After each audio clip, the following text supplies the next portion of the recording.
నూరు ఆరైనా ఆరు నూరైనా పొద్దున్నే లేచి మౌంటైన్ డ్యూ తాగి మరి మీ ముందుకు వచ్చేసా. మౌంటైన్ డ్యూ ఎందుకు తాగావు బ్రో అంటే చెప్తా వినండి. రోజు అంటే భూమి మీద పెరిగే చెట్ల గురించి చెప్తా. ఈ రోజు నీళ్లు. Hello guys, welcome back to Heart Boy channel. Heart Boy ఏంటి ఆకుల మీద నడుస్తున్నాడు అనుకుంటున్నారా? హార్ట్ బాయ్ కి ఈత రాదు. ఒక అబ్బాయిగా ఈత రాదంటే సిగ్గేస్తుంది.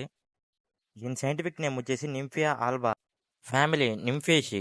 మనం మన చుట్టుపక్కల ఉండే అన్ని చెట్లని చూస్తూ ఉంటాం, కానీ వాటి పేర్లు మీకు తెలుసా? వాటి గురించి తెలుసుకోవాలనే ఆతృత అందరికీ ఉంటది. అదే నా ప్రయత్నం కూడా. ఏంటన్నా అలా నడుస్తున్నావు?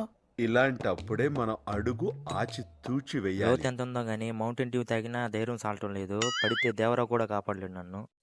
అందరూ తామర పువ్వు ఇది ఒకటే అనుకుంటారు, కానీ తామర పువ్వు సపరేటు, ఇది సపరేటు. డిఫరెన్స్ ఏంటో చెప్తా చూడండి.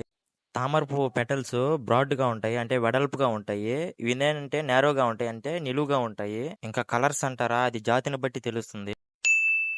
ఈ ఫ్లవర్ ని ఇంగ్లీష్ లో వాటర్ లిల్లీ అంటారు, తెలుగులో కలువు పువ్వు అంటారు. ఈ దాదాపు 70 జాతులు ఉన్నాయి. ఈ భూమి మీద కాకుండా వాటర్ లో మాత్రమే గ్రో అవుతాయి. ఈ ఫ్లవర్ ని తీసుకొని అమ్మాయి దగ్గరికి వెళ్ళి ప్రపోజ్ చేస్తే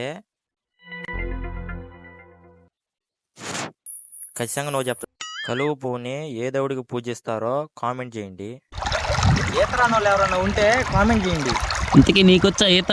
ఫస్ట్ కామెంట్ నాదే.